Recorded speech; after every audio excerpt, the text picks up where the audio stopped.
it's difficult for professional organizations to continue to add value beyond that initial excitement and say, oh, wow, okay, I get, group purchasing discounts. I can get some travel discounts. I definitely get my money's worth from a free consultation with a healthcare attorney. But once you kind of utilize some of that as a member, you start saying, okay, wait a second, I've got to pay X amount of dollars per month for what? And immediately, just to address that. Meet David Light, co-founder of Healthcare Accounting Solutions and Chief Operating Officer of the American AIVA Association. With over 20 years in healthcare, David's expertise spans clinical management, consulting, and innovative program growth. Stay with us as David shares American AIVA Association plans for 2025 in the healthcare space. The large majority of that membership dues go towards the promotion of the first initiative, which is us as AIVA, the American AIVA Association, continuing to be the voice of the industry. David, I want to put some emphasis on what you're talking about of things are not cheap. Us as the American AIVA Association, we're not here to just make money. It's for us to be heard, we have to be able to spend money on certain platforms and things. They're not going to donate free ads on Facebook for us to get our message out there.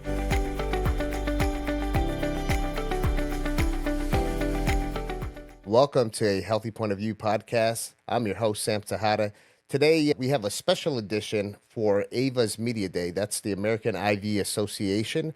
And we have a special guest who I work very closely with, David Light, who's the Chief Operating Officer. And we're going to talk about a few different things. Thanks for having me, Sam. Yeah, Appreciate absolutely. it. So why don't we start with talking about what Media Day is? Yeah. I'll unpack that a little bit. One of the initiatives for the American AIVA Association for 2024 was really to become the voice of the industry. That was our main mission. And we knew we had a lot of other things behind that, which obviously you as the chairman are involved in, but we felt like if we weren't servicing the main mission of becoming the voice of the industry, the other things really didn't matter. That was the leader. That was the number one priority. And one of the ways we evaluated the most effective way to do that over the course of the year was we did a Media Day in May, which was our first one, May 17th. It was fantastic. It went great. Yeah. We had tons of people come in from industry leaders from all over the country. We had presenters from all over the world, and we had well over 1,000 people that registered and viewed that across the nation.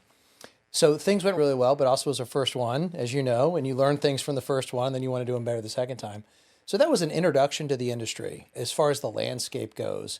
And it was really designed for people that weren't familiar with IV hydration to get familiar with IV hydration in a few different categories. And what I mean by that is we reached out not only to AIVA members, but also non-AIVA members, people in the industry. And then in addition, the press, and we targeted a lot of regulators and invited them as well across the country. And we had a lot of people show up. And how many did we have? Yeah, we had a lot of people in attendance the thousands. too. Yeah, over 1,000. So it went really well. One of the things we learned, this is kind of funny in hindsight, was we started at 9 o'clock in the morning Eastern Standard Time.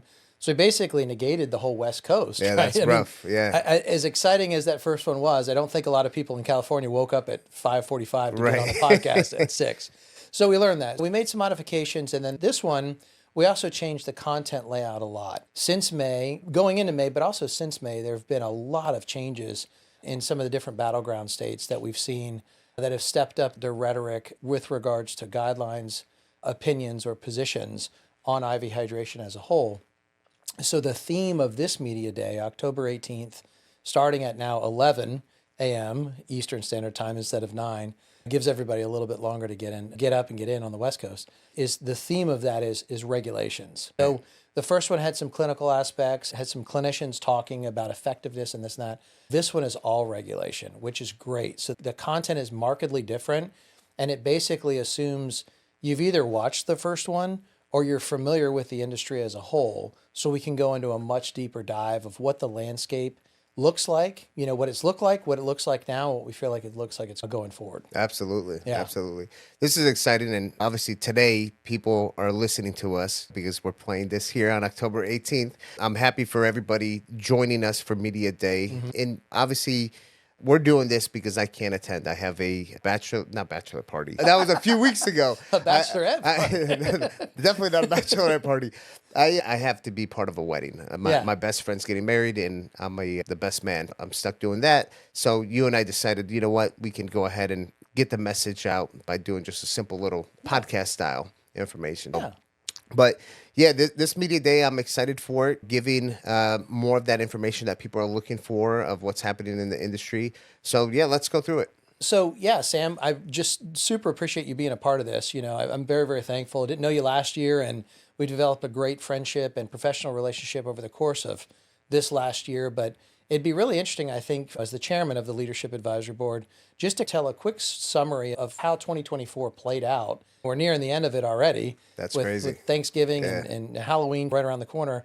So if you don't mind giving the audience a summary of 2024, and then maybe I'll go into a little bit of 2025 and what we think that's going to look like. Yeah, so just brief summary. One of our goals initially, and we started talking about this back in December of 2023, Right.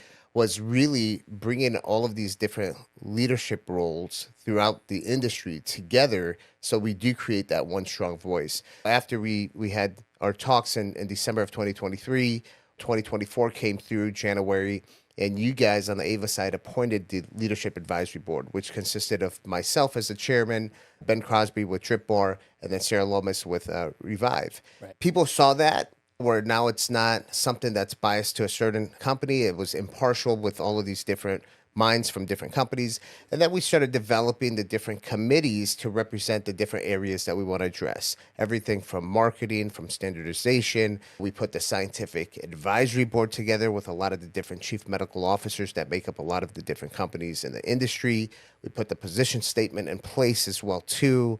So a lot of great things are being built. 2024 has been more of creating that infrastructure and the foundation of AIVA for the industry. And I think now we're in a place, after having our first media day and now having today's media day, we're in a position for 2025 to start offering some more classes and things that people can benefit from. One of the things that I'd like to see as the chairman of the association and what I've been working on is being able to offer courses on IV nutrition, right? How to treat your patients with certain protocols and some of the best practices. Also, us certifying facilities so people know that this is an American IV Association certified facility and people feel comfortable participating there with a lot of things that are happening in the industry where people are cutting corners. We want to make sure that there's a reputable certification process that consumers can relate to and feel very comfortable going to these facilities that are members with the American IV Association. And then some of the other things that we saw with Vibe at the Vibe conference, that was a hit. We had over 500 participants come Right. and attend, some great speakers, a lot of experts in the industry talking about nutrition, talking about the business side. And we got a lot of requests of more of some of the marketing and then also business management side of the IV industry. So those are things that we're actively putting together a curriculum to offer a course to be able to get this out to the industry. Yeah, that's excellent. And that really plays into our strategic plan that we've outlined now. We haven't finalized, but we've outlined now. The third tier of that is building membership value, right? It's difficult for professional organizations to continue to add value beyond that initial excitement and say, oh, wow, okay, I get, group purchasing discounts. I can get some travel discounts. I definitely get my money's worth from a free consultation with a healthcare attorney, et cetera, right? There's a lot of value there. But once you utilize some of that as a member, which we're aware of, you start saying, okay, wait a second, I've got to pay X amount of dollars per month for what? And immediately, just to address that, the large majority of that membership dues, which are not a lot, but go towards the promotion of the first initiative, which is us as AIVA, the American IV Association, continuing to be the voice of the industry, which is not cheap. It does cost money. Right. Facebook ads, Google ads, LinkedIn ads, promotional material, media days, et cetera, cost money to do. We've got that, and we keep our overhead very low and respectable, but it's still, there's costs to it, hard costs. And then the third piece of that is to continue to enhance member value, as I was talking about. We'll build that out from a curriculum standpoint and continue to focus on those initiatives as well. Yeah, and David, I want to put some emphasis on what you're talking about of things are not cheap. Us as the American IV Association, we're not here to just make money, right? It's for us to be heard, we have to be able to spend money on certain platforms and things that they're not going to donate free ads on Facebook or for us to get our message out there. Obviously, the money has to come from somewhere. That's all the dues that the founding members are putting in. Like, people have to understand, me as a chairman, I don't get paid to be the chairman. I Right. volunteer my time. And as a matter of fact, Liquavita contributes X amount of dollars every single month to AIVA. And that's what coming together as an industry is all about, is us being able to not just contribute financially, but also contribute our time and basically volunteer our time to be able to get the end result that we're looking for. Oh, absolutely. And that was the most exciting part of what I saw from a transformation of AIVA in 2023 to AIVA in 2024 was once we integrated the Leadership Advisory Board and we integrated the key leaders with regards to founding members and key vendors.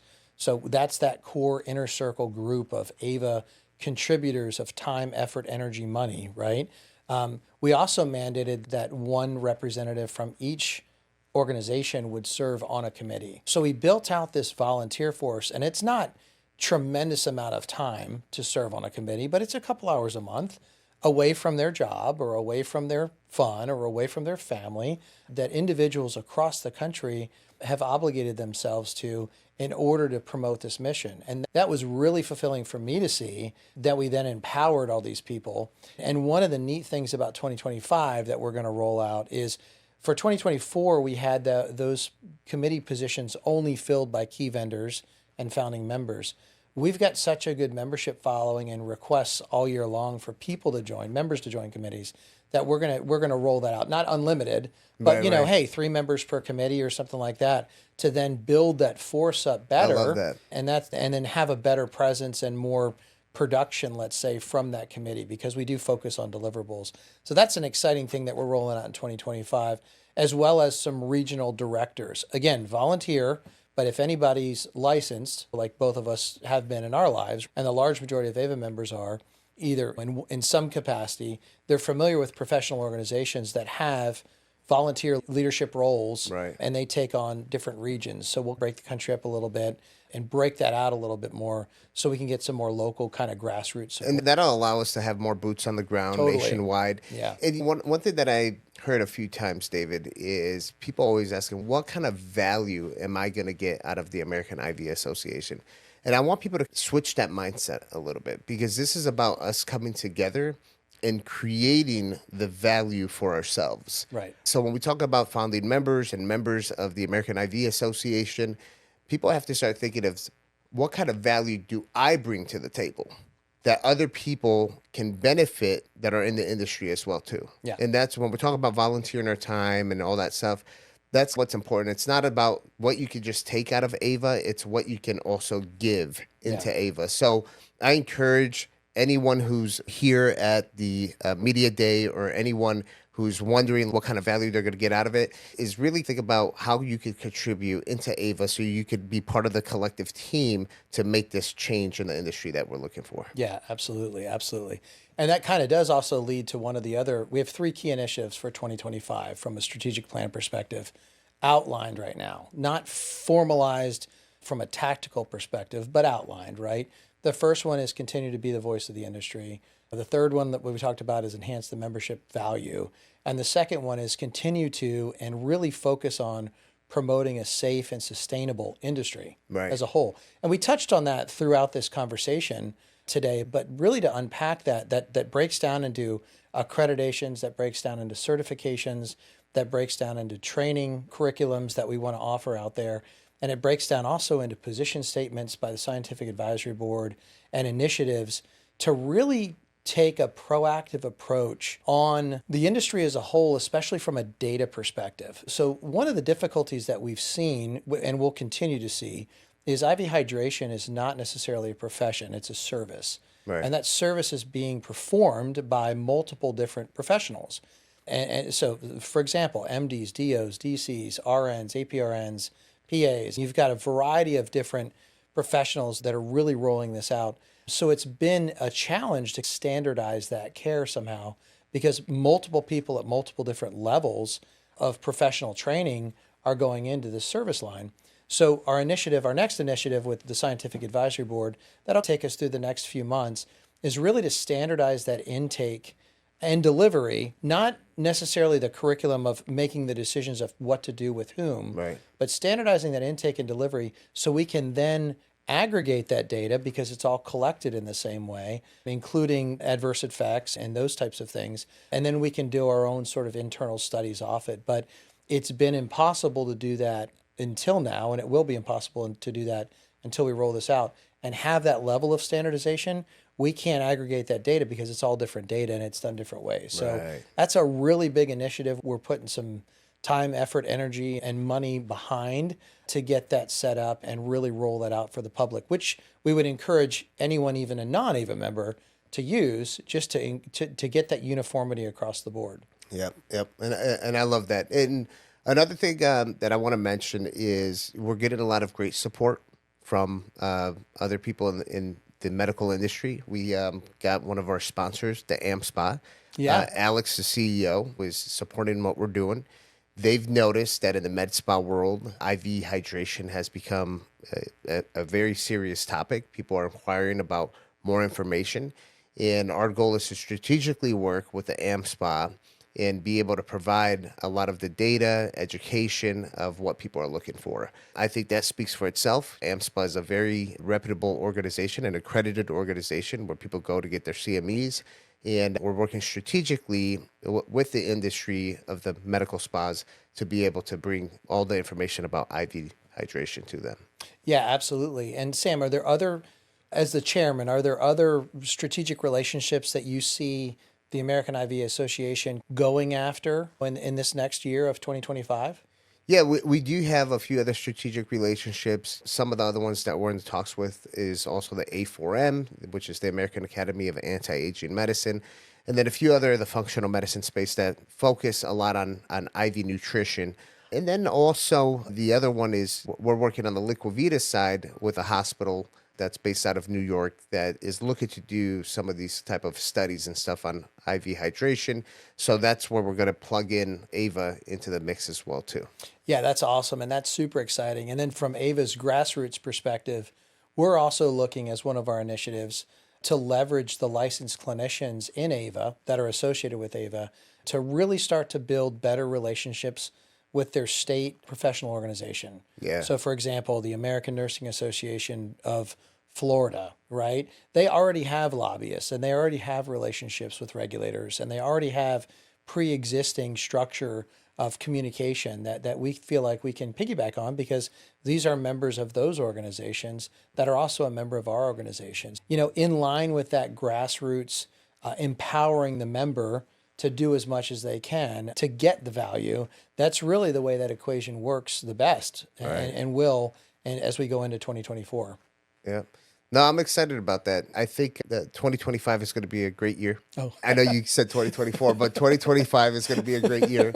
And we got a lot of things in the works and we'll bring it. It's the IV hydration space is just going to continue to grow. Yeah. And every industry has its hiccups, but us coming together and doing what we're doing with all the different committees, the scientific advisory board, the leadership advisory board, you're going to see a big effect globally, not just nationally with what we're doing. Yeah, absolutely.